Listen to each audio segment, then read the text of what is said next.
A wake-up call every woman needs. Let me say this clearly, unapologetically, and without sugarcoating it.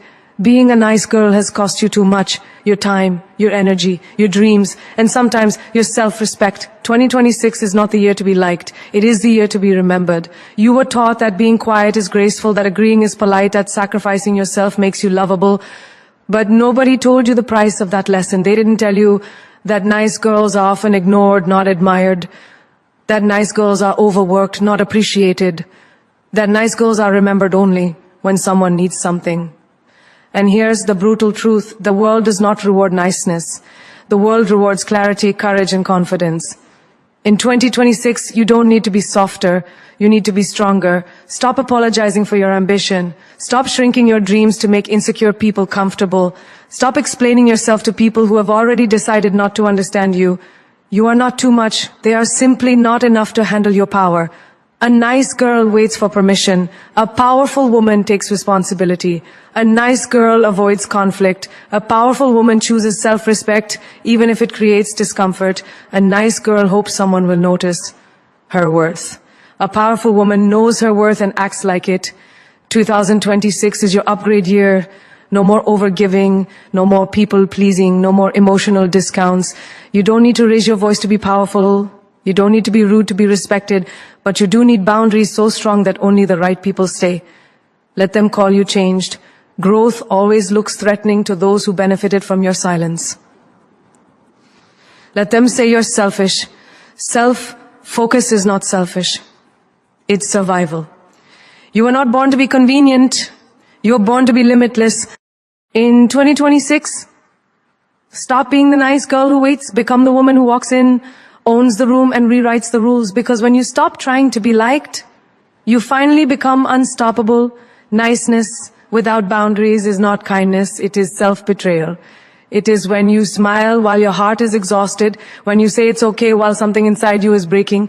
It is when you choose to be liked instead of choosing to be honest with yourself. Many women are taught that being nice is a virtue, that adjusting is strength, that silence is maturity. But no one tells you that when niceness has no limits, it slowly teaches the world that your needs do not matter.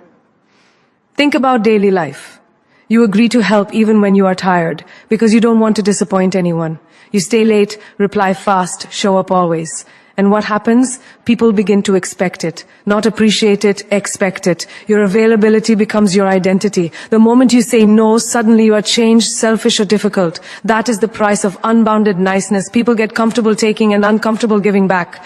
A woman without boundaries becomes a place where everyone rests, but no one builds a home. Friends dump their problems on you, but disappear when you need support. Family members decide your time belongs to them. Colleagues hand you extra work because you are so understanding. You keep telling yourself, it's fine, I can manage, but inside something whispers, why am I always the one adjusting? That whisper is your self-respect knocking, asking to be let back in. Niceness without boundaries also shows up in relationships. You ignore red flags because you want to be understanding. You forgive the same behavior again and again because you don't want conflict. You tell yourself love means patience while slowly erasing your standards. One day you look in the mirror and realize you are trying harder to be loved than to be respected. That is not love. That is emotional overworking. Being kind does not mean tolerating disrespect. Being compassionate does not mean accepting crumbs. A powerful woman understands this truth deeply.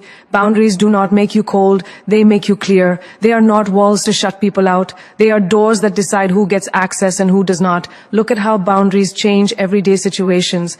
When you stop answering messages instantly, people learn to value your time. When you say, I can't do this today, you teach others that your energy is not unlimited.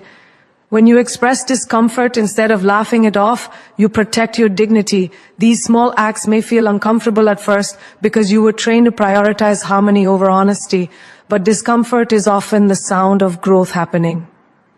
There is a powerful shift that happens the moment you choose boundaries. You stop explaining yourself unnecessarily. You stop apologizing for having limits.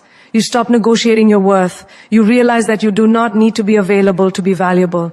You do not need to overgive to be chosen. You do not need to suffer silently to prove you are good. People who truly respect you will not be offended by your boundaries. They will adjust, not accuse. They will listen, not manipulate. The ones who react badly were benefiting from your lack of boundaries, not your kindness. Losing their approval is not a loss, it is liberation. Daily life becomes lighter when you stop betraying yourself. You wake up less resentful, you feel more in control. Your yes becomes meaningful because it is no longer automatic. Your no becomes powerful because it is honest. You begin to notice that confidence grows when you honor your own limits. Self-worth is built not by how much you give, but by what you refuse to tolerate. A woman with boundaries is not loud, not aggressive, not unkind. She is grounded. She knows when to step back, when to speak up, and when to walk away. She understands that protecting her peace is not selfish, it is necessary. Because when you abandon yourself to keep others comfortable, you lose something far more valuable than approval. You lose your identity. Niceness should be a choice, not a survival strategy. Kindness should come from fullness, not fear. Boundaries are the line where self-love begins. The moment you stop betraying yourself to be liked, you start attracting respect. The moment you protect your energy, your life starts protecting you back. You don't need approval to be valid, yet so many lives are quietly controlled by this invisible hunger to be accepted. From a young age, you are taught to look outside yourself for confirmation that you are doing well, being good, living right. A smile, a compliment, a nod, a well done becomes proof that you exist in the right way. Slowly, without realizing it, you hand over the authority of your worth to other people. In daily life, this shows up in the smallest moments. You hesitate before speaking in a meeting, wondering if your idea will sound smart enough. You edit your words in conversations so no one feels uncomfortable, even when you feel unheard. You post something online and then check repeatedly to see how many likes it gets, as if numbers can measure your value. When approval comes, you feel high. When it doesn't, you start doubting yourself. That emotional up and down is not confidence, it is dependence. Approval seeking turns life into a performance. You begin to live for applause instead of alignment.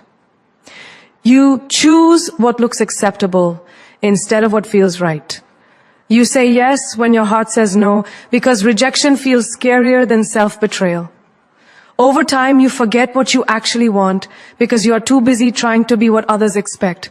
Think about how many dreams are delayed because someone is waiting for permission. Permission from parents to be different. Permission from society to be bold. Permission from a partner to grow. Permission from friends to change. But the truth is, no one hands you approval for becoming your highest self. People approve of the version of you that benefits them, not the one that challenges them. When you rely on approval, criticism becomes devastating. One negative comment can overpower 100 positive ones. One raised eyebrow can silence your voice.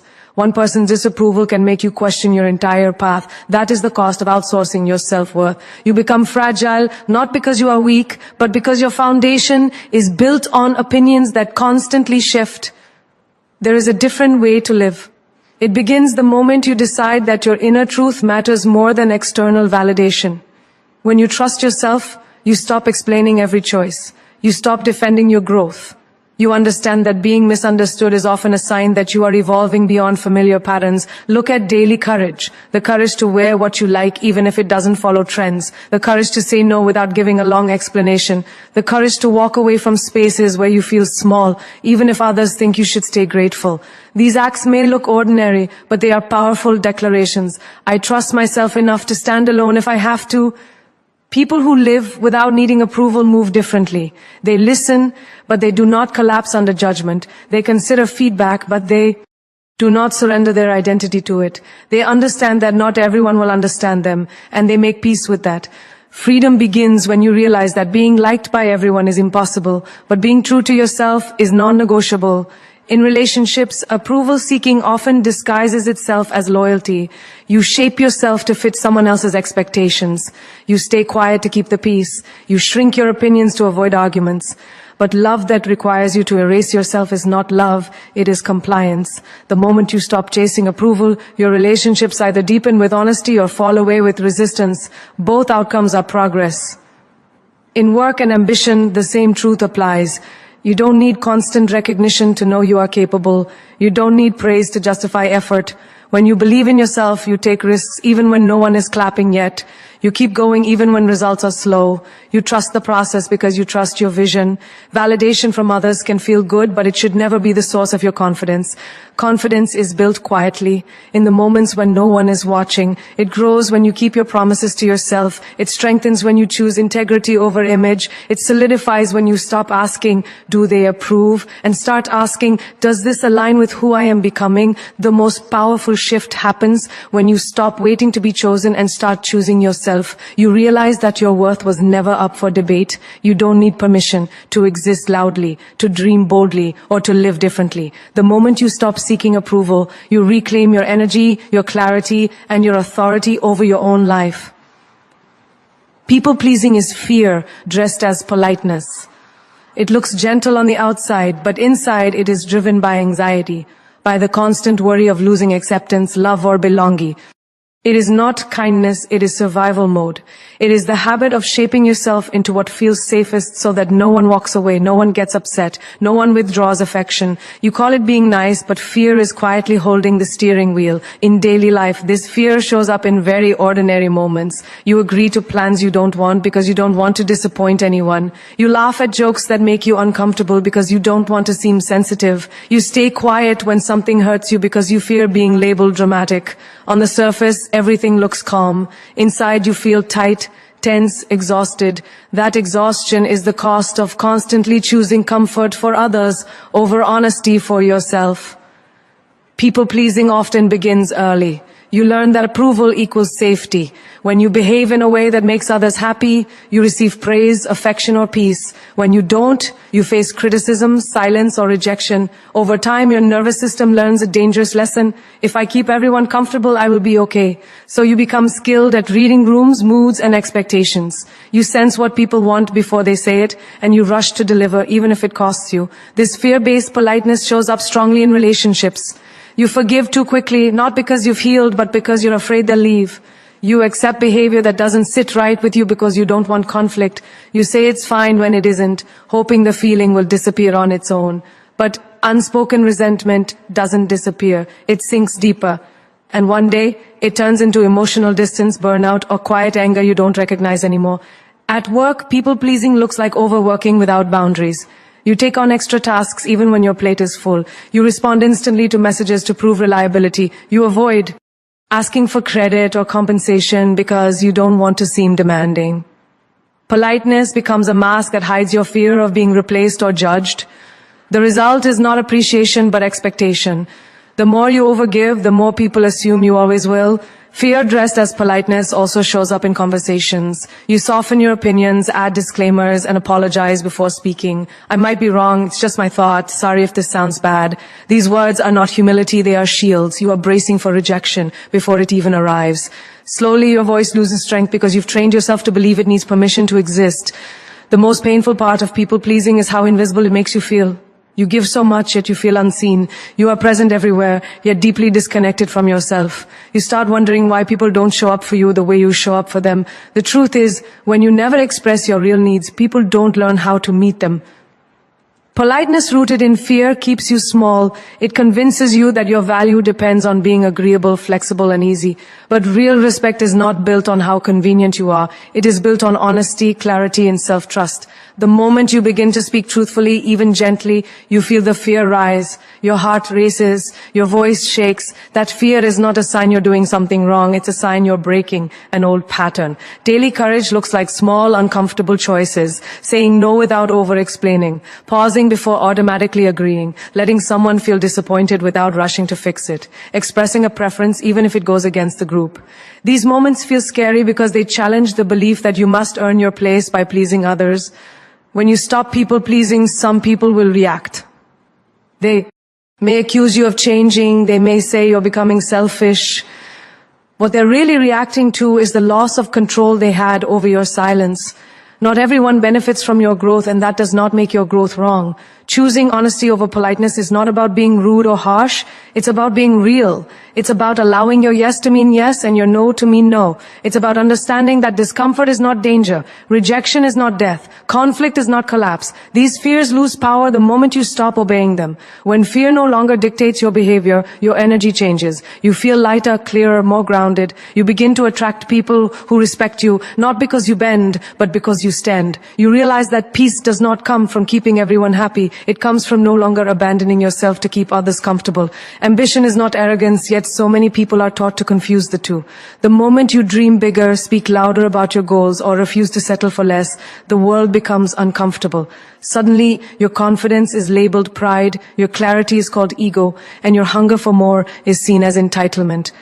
But ambition is not about thinking you are better than others. It is about refusing to believe that you were born to live beneath your potential. In daily life, ambition often shows up quietly. It is waking up early to work on a dream no one sees yet. It is staying disciplined when distractions are easier. It is choosing growth over comfort, even when comfort is socially approved. Arrogance seeks attention, ambition seeks progress. One needs applause, the other needs purpose. When you understand this difference, you stop shrinking your dreams to make insecure people feel safe. Many people dim their ambition because they fear judgment. They stop talking about their goals because someone once told them to be realistic. They hesitate to aim higher because they don't want to appear ungrateful for what they already have. But gratitude and ambition can coexist. You can appreciate where you are and still work passionately toward where you want to be. Wanting more does not mean you despise your present. It means you believe in your future. Ambition in everyday situations can look like asking for a raise you deserve, even when your voice shakes. It can look like applying for an opportunity that scares you, knowing rejection is possible. It can look like saying no to paths that don't align with your vision, even when they are familiar and safe. These choices are not loud, but they are powerful. They are declarations that your life is worth intentional effort. Arrogance is rooted in comparison. Ambition is rooted in self-mastery. Arrogance looks around to feel superior. Ambition looks inward to improve. When you chase your own growth, you are not competing with anyone else. You are responding to an inner calling that says, there is more you can become. That calling is not ego, it is responsibility. In relationships, ambition is often misunderstood. When you choose growth, routines may change, priorities may shift. You may outgrow conversations that revolve around complaint instead of creation. Some people will feel left behind and call you arrogant to protect their own comfort. But growth is not betrayal. Evolving does not mean you think you are above others. It means you refuse to stay stuck. Ambition also challenges traditional expectations, especially for women. Society often praises humility in women, but rewards confidence in men. A woman with vision is told to be patient, to wait her turn, to not be too much.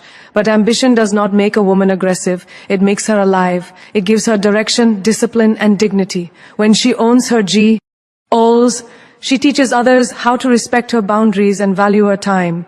In daily discipline, ambition looks like consistency when motivation fades. It looks like choosing long-term fulfillment over short-term validation. It is working quietly while others are watching loudly. It is saying no to distractions that dilute your focus.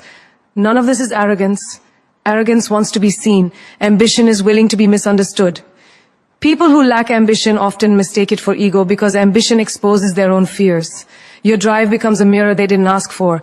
Instead of questioning their comfort zone, they question your character. But you do not need to apologize for wanting excellence. Excellence is not an insult to anyone else.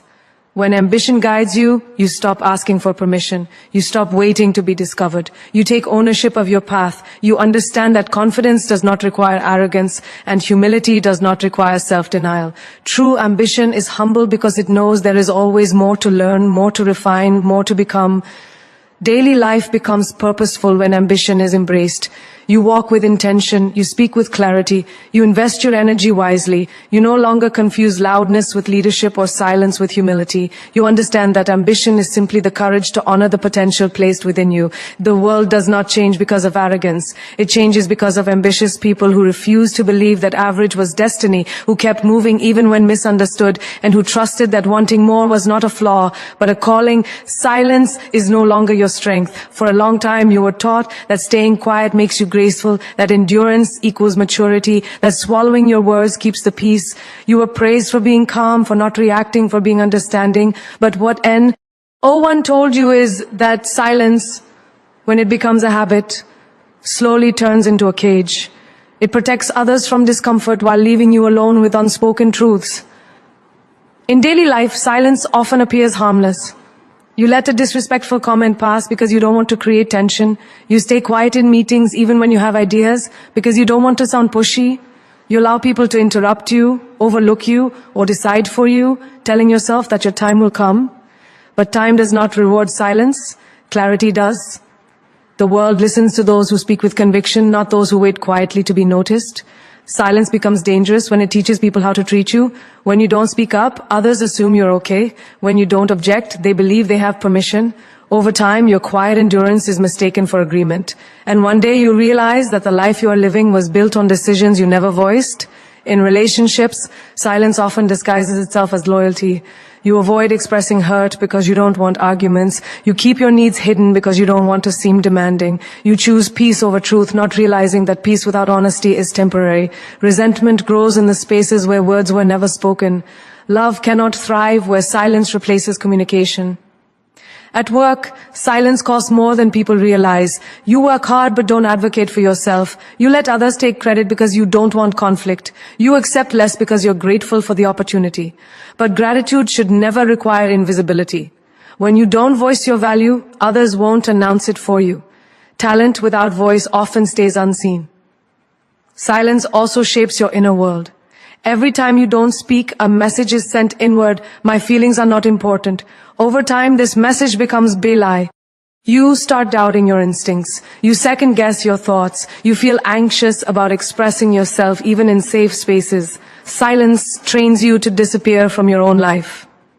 Speaking up does not mean becoming aggressive or loud. Strength is not about shouting, it's about standing. It's about saying, this matters to me. Even when your voice shakes, courage is not the absence of fear, it is choosing truth despite it. Every time you speak honestly, you reclaim a piece of yourself that silence once held hostage. Daily courage looks like small moments. Correcting someone who misunderstands you, saying you're not comfortable with a joke, asking questions instead of pretending to understand, sharing an idea even if it's imperfect. These moments may seem small, but they shift how you see yourself. Each time you speak, you reinforce the belief that your voice deserves space. Silence often comes from fear of consequences. Fear of rejection, fear of being judged, fear of being seen as difficult. But the cost of silence is heavier than the risk of speaking. Silence keeps you stuck. Speaking opens possibilities. Even when your words don't change the situation immediately, they change you. When you break the habit of silence, some people may resist. They may say you've changed. They may miss the version of you that never questioned, never challenged, never required accountability. That resistance is not a sign you're wrong. It's a sign that your silence was convenient for them. Life expands when you give your voice permission to exist. You stop waiting for others to interpret your needs. You stop hoping someone will notice your discomfort. You become an active participant instead of a quiet observer. Your confidence grows not because everyone agrees with you, but because you agree with yourself. Your voice carries your boundaries, your dreams, your truth. Without it, even the strongest intentions remain invisible. Silence once helped you survive. Speaking will help you live.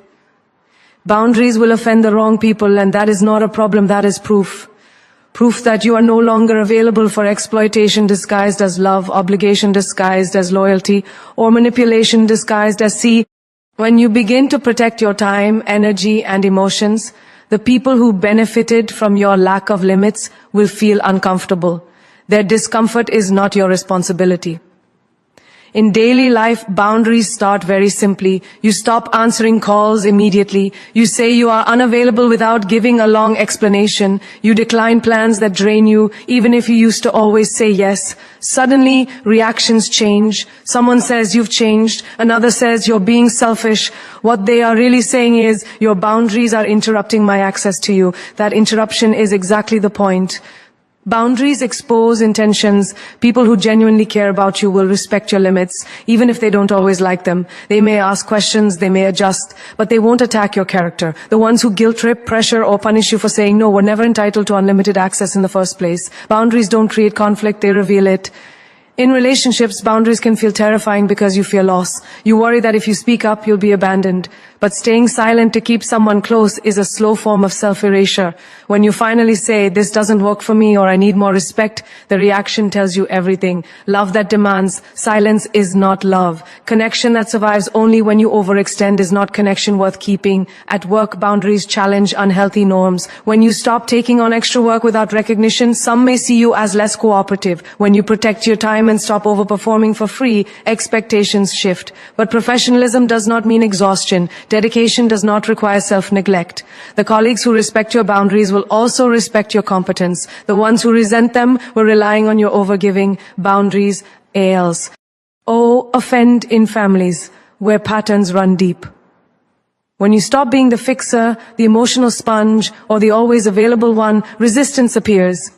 You may be accused of forgetting where you came from or becoming distant, but honoring your mental health does not mean rejecting your roots. It means breaking cycles that taught you to ignore your own needs. Every boundary you set is a message to yourself, I matter, my time matters, my energy matters. This message strengthens you from the inside out. You begin to feel safer in your own decisions. You stop second-guessing every no. You realize that being misunderstood is a small price to pay for being at peace. Boundaries are not punishments, they are instructions. They teach people how to interact with you. When you don't set them, others will decide the terms, often in their own favor. When you do set them, the wrong people self-select out of your life. That is not loss, that is clarity. In everyday moments, boundaries look like choosing rest over overcommitment. They look like leaving conversations that drain you. They look like refusing to explain your choices to people who have already decided to judge. These actions may feel uncomfortable because you were taught to prioritize harmony over honesty, but harmony built on self-sacrifice always collapses. The fear of offending others keeps many people trapped. They would rather be liked than respected. But respect creates safety, while approval creates anxiety. When you stop managing other people's feelings, you free yourself to live authentically. The people meant for you will adjust. The ones who aren't will reveal themselves. Boundaries don't push away the right people, they attract them. They create space for relationships rooted in mutual respect instead of obligation. They replace resentment with clarity, exhaustion with balance, confusion with confidence. If your boundaries offend someone, it does not mean you are cruel. It means you are no longer available for dynamics that drain you. Offense is often the sound of entitlement being challenged. Growth requires discomfort, and boundaries are one of the clearest signs that you are choosing yourself over old patterns. You are not here to be easy to handle, easy to access, or easy to control. You are here to live fully, boldly, and honestly. The moment you understand this, everything changes. You stop shrinking to fit rooms that were never built for your expansion. You stop begging for seats at tables where your silence was the price of entry. You finally realize that self-respect is louder than approval and peace is more valuable than popularity. There is a powerful truth that history, success stories, and strong lives all prove again and again the people who changed their lives were never the most liked. They were the most aligned. They chose truth over comfort. They chose growth over validation. They chose themselves when the world told them not to. As one famous thought reminds us, you teach people how to treat you by what you allow, what you stop, and what you reinforce. From this moment forward, you decide differently. Let them misunderstand you. Let them gossip. Let them say you've changed. Growth always looks like rebellion to those who benefited from your silence. You were not meant to stay small to keep others comfortable. You were not meant to live quietly just so no one feels threatened. Never apologize for being powerful. Power does not mean dominance. It means ownership of your life. Remember this deeply. Being kind does not require self-abandonment. Being loving does not require suffering. Being respectful does not require silence. You can be graceful and still say no. You can be compassionate and still walk away. You can be soft and still unbreakable. That balance is strength. Every boundary you set is a declaration. I know who I am now. Every time you speak up, you reclaim ground you once gave away. Every time you choose yourself, you rewrite the future version of your life. There is a famous truth that echoes through every strong journey. You don't get what you deserve, you get what you tolerate. And today, tolerance for disrespect, exhaustion, and emotional shrinking ends. Not with anger, not with bitterness, but with clarity. You are stepping into a season where your yes is sacred and your no is final, where your energy is invested, not wasted, where your presence is intentional, not automatic, where you no longer wait to be chosen because you've already chosen yourself. And listen carefully. The right people will never require you to betray yourself to keep them. They will rise to meet you. They will respect your limits. They will celebrate your voice. Anyone who demands your silence in exchange for connection was never meant to stay. This is the era where you stop explaining your growth and start embodying it, where you don't announce your strength, you live it, where your confidence does not shout, but your boundaries speak clearly, where you walk away without guilt and forward without fear. As one timeless reminder says, the strongest actions for a woman is to love herself, be herself, and shine among those who never believed she could. You don't need permission. You don't need approval. You don't need applause. You only need courage, and you already have it. From this moment on, you move differently. You choose alignment over acceptance, respect over comfort, truth over fear. And when you do, life does not get smaller. It rises to meet you.